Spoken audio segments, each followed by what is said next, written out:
more how my fucking setup is. But I didn't want to film this late at night for this reason. But I am determined in how to get this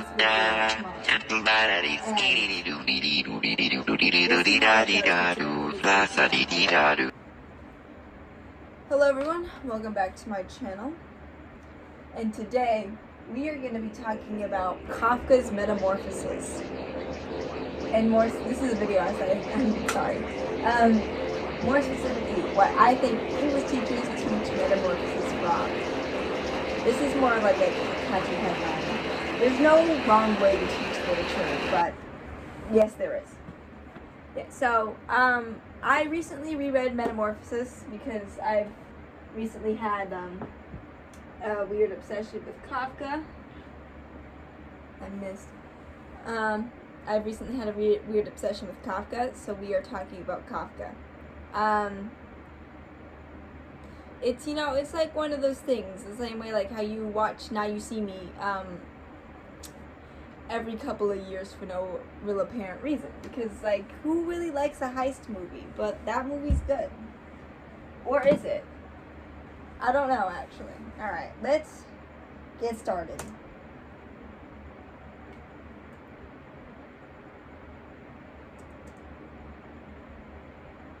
Oh, my bad. Okay. So we're going to start with the story. I can't see myself. We're going to start with the story for those who haven't read it. I can't see myself, so I have no clue if the lighting's good. Like, my phone is facing me, but the glare is just so bad I can't see. Anyways, I'm gonna explain the story for those who have never read Metamorphosis. Really quick. And disclaimer, these are my opinions, and literature is completely subjective. It's up to however you interpret it. But also, if you tell me I'm wrong, I'll cry. And do you really want to make an autistic kid cry? Anyways, moving on. We're going to talk about the book first. I got like a pointer stick or something. I'm going to be using a piece of my broken blinds to point to the screen for you guys. I don't know. Can you even fucking like read any of the shit that's like on? We'll see. Alright. Well, so the story begins immediately with the change of Gregor Samsa, our main character here, waking up and being a giant bug. In the story, he is technically a dung beetle, but he's a cockroach. For all intents and purposes here, he's a cockroach. He wakes up being a giant bug and tries to report to work that morning and isn't able to because he's a giant cockroach and doesn't really know how to move very well. And his boss comes to work to ask him why he's not there, and he opens the door, and it is revealed that to him, his family, and his boss, that he's a giant cockroach, and they are all terrified of him. I mean, you know, at this point, who would it's a giant fucking cockroach. Anyways, I call this arc the delusion arc. Me, currently, and I'm currently in my delusion arc. But anyway, I call this the delusion arc. So Greet is Gregor's sister. The Samsa household consists of Gregor, his sister, and his two parents.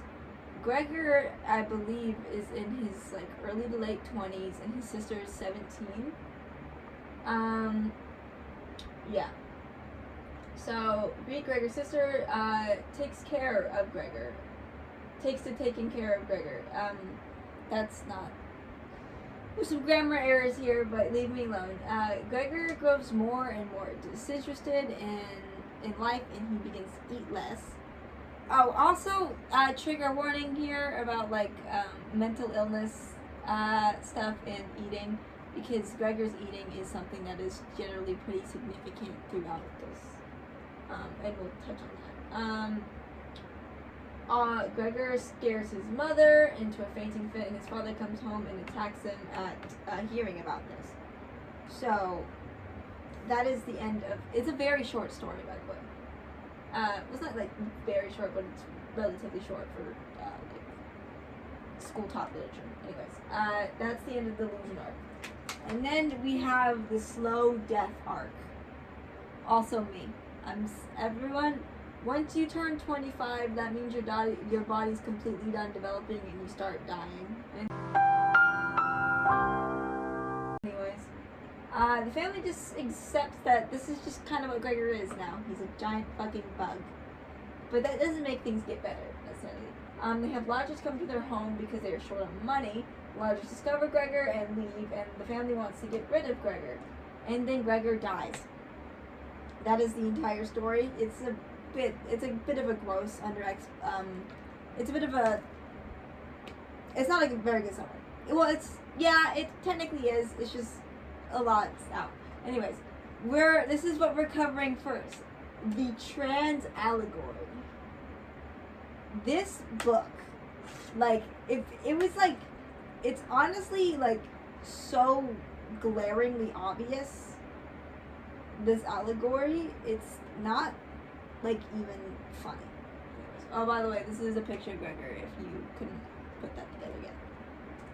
Alright, point 1. Gregor's relationship to his body. Where's my book? I can pull out some quotes here if I wish to. I think I wish to. Most of the stuff about Gregor's body comes relatively early on in the story. Yeah.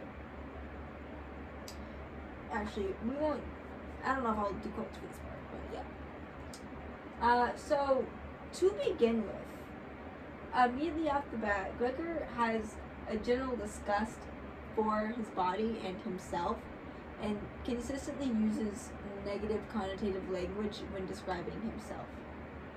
Also, he's very calm about the situation, and he treats it as this is like a very standard thing to be like disgusted with himself and his body, like this is something that he's used to. And also, he doesn't think there's anything wrong with him when this happens. Wow, I need a minute to think about this.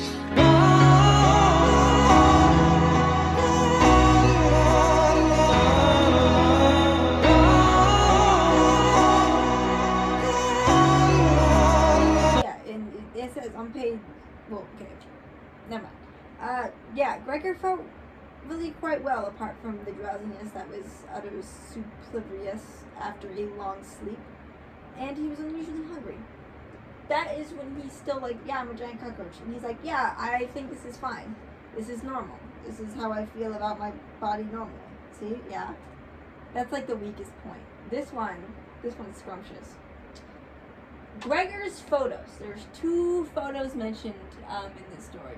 It's a photo of Gregor in his military officer uniform, and a picture that he keeps of a like rich, pompous woman in his room. And not for the reason you think. Not for the reason you think. I think I've been leaning out of frame for like 2 minutes.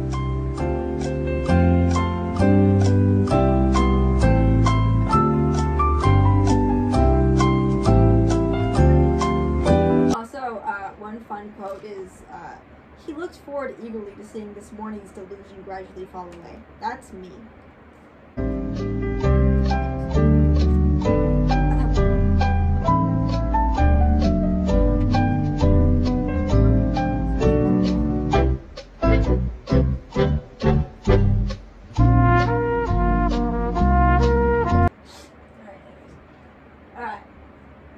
Alright. Okay. We'll get back to that. Where is it?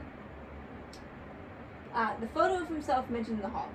This photo of himself is only mentioned in reference to once. And it's referenced in this quote. He was already at the hall. The suddenness with which he took his last step out of the living room would have made one believe that he had burned the sole of his foot. That is the wrong quote. Where did it go? Alright. Right opposite Gregor on the wall hung a photograph of himself on military service. As a lieutenant, hand on sword, a carefree smile on his face, inviting one to respect his uniform and military bearing. By the way, and that is a direct juxtaposition of the photo that he keeps in his room, which is of, he mentions it way before, it's actually one of the first things he mentions in the story when waking up. The photo that Gregor keeps in his room, it showed a lady with a fur cap and a fur soul sitting upright holding out a specter,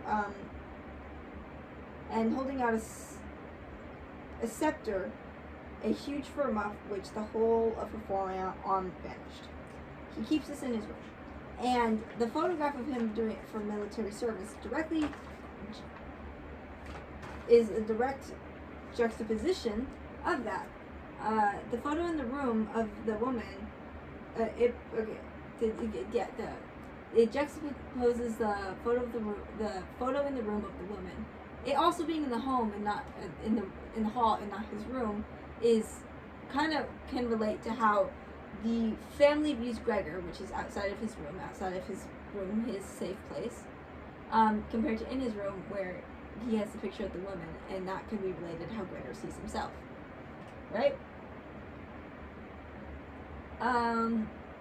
Yeah.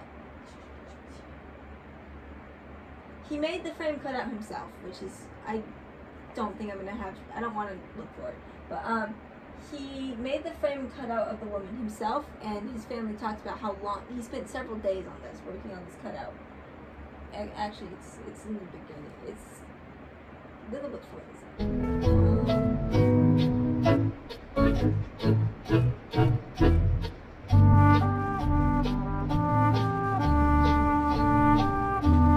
His father says, for instance, he spent 2 or 3 evenings cutting out a little picture frame, which is the picture of the woman in his room.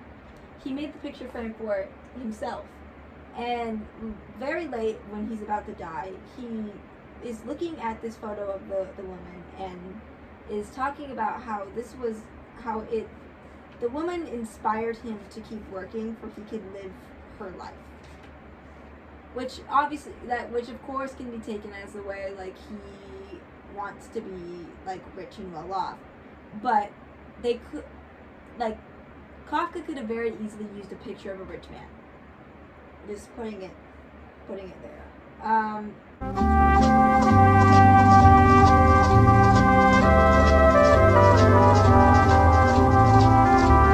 So in the story, Gregor's mother and his sister are moving his furnishing items out of his room because he no longer needs them.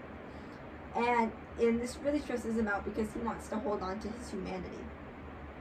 And when they're moving everything out and stuff out of his room, the one thing he saves, the thing that he finds most essential to his humanity, is the picture of this woman.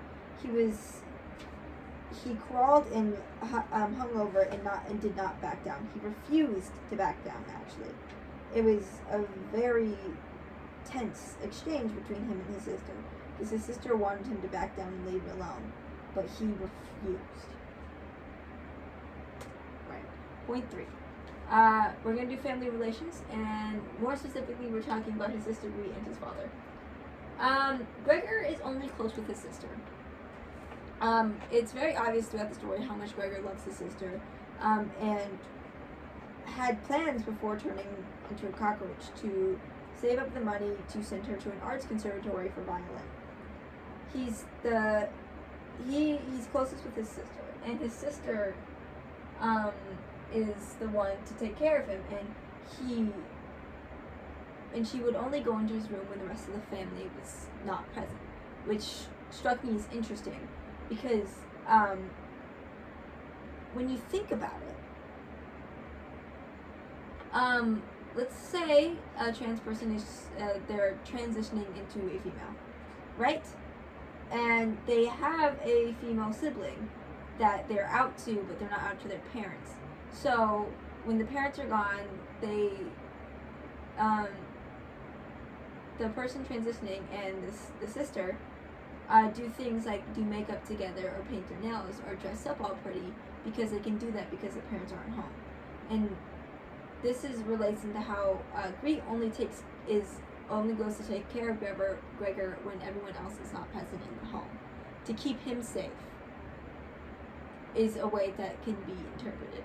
And also keeping him safe from everyone, keeping the family safe from him is another way you can look at it, right? But in the end, Greet is still disgusted by Gregor. The sight of seeing him in his room it freaks her out and makes it disgusting. Because, like, someone can say they accept you, but it still unsettles them and makes them upset. They just don't tell you and stuff like that. Right. And then Gregor's father, this fucker. Gregor's father always assumes the worst of Gregor. And I related this back to how often parents, when a child comes out as trans, will take that as a personal attack on themselves and think the child is just being rebellious and disrespectful, and often will just like constantly assume the worst of that child. And also, from the beginning, Gregor's father wanted to go to extreme measures to quote-unquote fix Gregor or fix the situation. Because when he was first revealed as a cockroach in his room, his father, you can see, becomes immediately vaguely violent towards Gregor, but only does it because of Gregor's mother needing more immediate assistance. So I also took that always wanting to go to extremes as like one parent immediately wanting to do things like send the child to like conversion therapy and stuff like that. We'll touch on that again when we get to the other allegory here. Point 4, that fucking apple. I barely need to explain this one because it's literally kind of fucking obvious. So, in this story, Gregor's father throws apples at them, and one gets lodged in his back and permanently disables him. And if we go to a lot of literary allusions and things like that, an apple is often in association to Eve in the original sin. When Gregor's father confronts Gregor for exposing himself to his mother, so Dad finds out that Gregor came out to his mom, right? He throws apples at Gregor, and he throws a lot of them, but only one lodges in Gregor.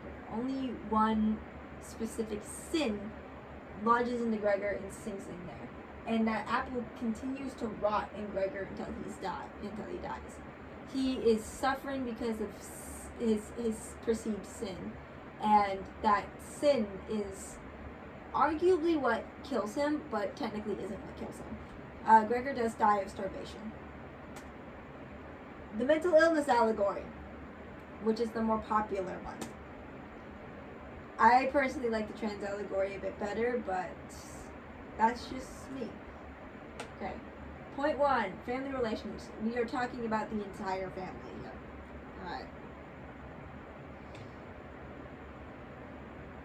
She wasn't historical about Gregor's condition. She was hopeful. I don't know how that happened. Mother was consistently hopeful about Gregor's condition and was hopeful on his recovery. Gregor's mom didn't really want to move the furniture out of Gregor's room because she didn't want to view her child as a lost cause. And she does say that she's hoping for the day that he'll need the furniture for when he comes back to us, because she expects him to. And when Gregor's father tries to kill him with, the apples and shit, she begs for Gregor's life, which the apple is obviously symbolism for something else, right? And for me, this made me think of you know, a parent walking in a child doing something that would possibly lead to unaliving themselves, and begging their kid not to do that, and begging their kid to, you know, live. So she begs for her son's life to be spared. Alright. And then father, start to finish, treats Gregor's condition as an inconvenience to himself, which is another thing again, that oftentimes when a child's struggling with mental illness, the parents will take that as a direct attack on themselves, or blame themselves and let that guilt reflect back and lash out on their children, right? So he constantly views Gregor as a burden, that his mental illness is, because the cockroach here is mental and not real, it's a mental illness, right? His mental illness is just something that is, you know, irrelevant, annoying, and in the way. It's something that's, he probably would be the person that would view that mental illness and say shit like, oh, it's just all in your head, or get over it. You know, everyone, you just need to push through and get over it and stuff like that, right? And then, this one is an interesting point about siblings, and when one sibling's struggling mentally and becomes like necessarily the problem child of the family. Greet uses caring for Gregor as in order to gain an advantage from her parents, because Greet used to be the problem child, being, you know, lazy, not doing work around the house and stuff like that, and she wasn't working, so she was the problem child. But when Gregor becomes, you know, completely obsolete, she becomes the favorable child. And taking care of Gregor, she's a saint for that, because she didn't have to do that. Her parents didn't ask her to do that. She's now a saint for taking care of Gregor. And then when taking care of Gregor no longer gets her like brownie points, she becomes more and more frequently upset with him. And once he's no longer of use to her, he's now an inconvenience, and she wants him gone. And matter of fact, she's the first family member to explicitly say that she wants Gregor gone. Alright, then window. So there's a window in Gregor's room that he would often go and look out of. And as time went on, he would be able to see less and less because his vision was deteriorating. But there's one thing that is consistent throughout the entire story. The window is always gray and bleak. It is always gray and overcast outside every time he looks out that window. It's never sunny or bright. And at the beginning of the story, when he looks out the window, he could see, you know, the hospital that's down across the street. And at some point, he can no longer see that hospital, which is symbolism how at some point, when you're so far and deep and struggling mentally, that help just feels so out of reach that, like, it's not even a viable option. He can't see the hospital anymore because he can no longer help. He can no longer get help or help himself, right? And when Gregor finally dies, sun beams into his room. Now, Gregor dying basically marks the end of his struggle. And when he dies, he is technically no longer suffering mentally, so the light comes in. He's dead, but he's at peace. So, there's that. Gregor's room, similar to the window. When Gregor's family is trying to help him and, help him in hopes that he will get better, his room is very clean. It's maintained. It's a nice, well set up space. And then eventually Gregor's family accepts the fact that Gregor's not coming back and that he's essentially a lost cause, which relates back to the tendency when someone has been struggling for a very long time for people around them to give up supporting them because it's assumed that they're just not going to make it at this point. And the room, after the family accepted this, his room is only referred to as dark and only referred to as dark for the rest of the story, up until he passes. When he passes away, the room is filled with light actually. And the dust and furniture buildup in his room when the family finally gives up. When struggling with mental illness, having a support system is very essential because it can help you unload in some of the issues, so it's not like all trapped in your brain constantly 24/7. It's just you festering, and that builds up and builds up and builds up. But when you have someone to talk to about it, you can disperse that. But when his family gives up on trying to take care of him, he loses that outlet. So his room represents his mental space as well as his physical one, and it just fills up with furniture, dust, and dirt and gunk. And even Gregor himself is covered in a thin layer of dirt when he dies. Point 4. Gregor's eating. Gregor's eating is something that's mentioned constantly and consistently throughout the story. Gregor would ate with vigor and a lot when he realized that his family was going to be there to support him and that they were going to take care of him. Well, specifically his sister. He would eat when he knew that people cared about him. But as he noticed how Greet starts to treat seeing him like a chore or something she doesn't want to do, he begins to eat less and less. And when he's completely left to his own devices, he stops eating completely. And he was still being fed. When you don't have someone who's caring for you and wants you to get better, it's hard to want to get better yourself. So when you're considered a lost cause, you will, by other people around you, you will start to consider yourself a lost cause. So what's the point of trying to get better? And Gregor completely stops eating and ultimately starves himself to death. Closing remarks.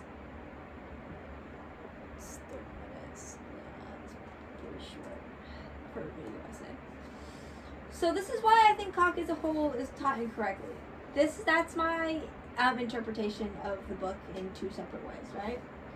The themes of Kafka work, and from a person who's been taught Kafka in class, we didn't really discuss this part of those parts of the story, even though it's like the overarching thing and like issue within the story.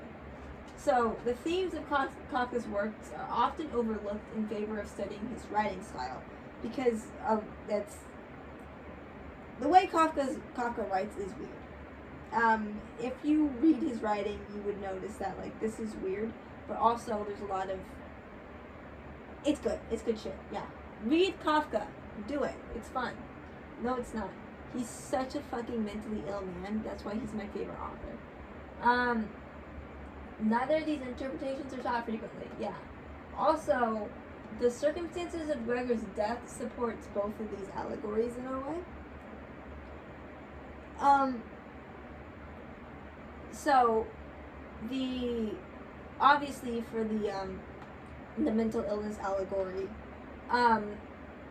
Gregor commits what would be called passive suicide. He doesn't actively do anything to, end his life. He just stops eating and waits for nature to take its course. And the same way that a lot of people who are transgender suffer from body dysmorphia and will often do things that are incredibly damaging to their body to try to look like their desired gender. And more frequently with male to female people transitioning, they will try to lose a lot of weight so they can look more feminine, which says a lot about beauty standards. But yeah.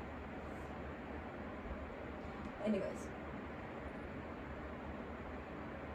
But more importantly for the trans allegory, the apple in Gregor's back does play part in his death. Because, his injury after that prevented him from doing a lot of things like moving. And, since he couldn't move very well, he was, discouraged to eat because he couldn't move. So, like, trying to eat was difficult because of the apple rotting in his back. So he was ultimately killed by his own sin, because the apple represents sin in this situation. Right?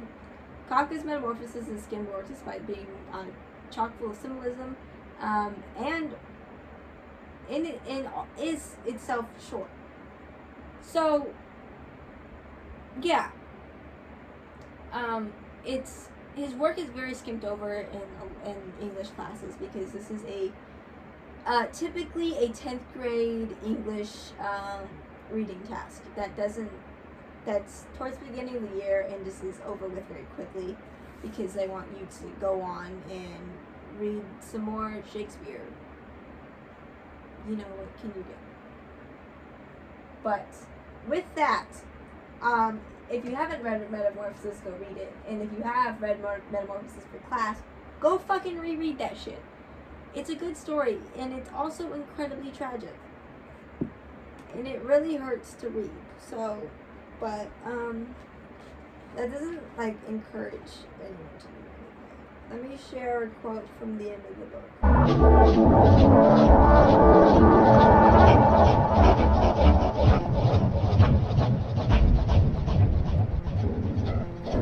Here's a quote from towards the end of the book. He hardly felt any surprise at his growing lack of consideration for others. There had been a time where he prided himself on being considerate. I really like that quote.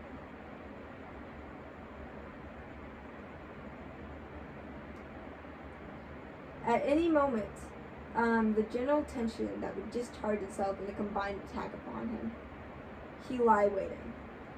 He didn't fight for his life, he didn't try to run because he was ultimately too weak to. He couldn't. Also, this is not from Metamorphosis, but I'm going to read you a quote from Conversation with the Supplicant, which is also by Franz Kafka. And it's, so don't be angry with me if I tell you that it's the aim of my life to get people to look at me. That shit's so fucking real. Anyways, that is my video essay. I feel like I explained that very poorly. But, at least I feel like I explained it better than the Legend of Zelda video. Anyways, thanks for watching. And that is all. I'm gonna take down my ghetto ass setup right now.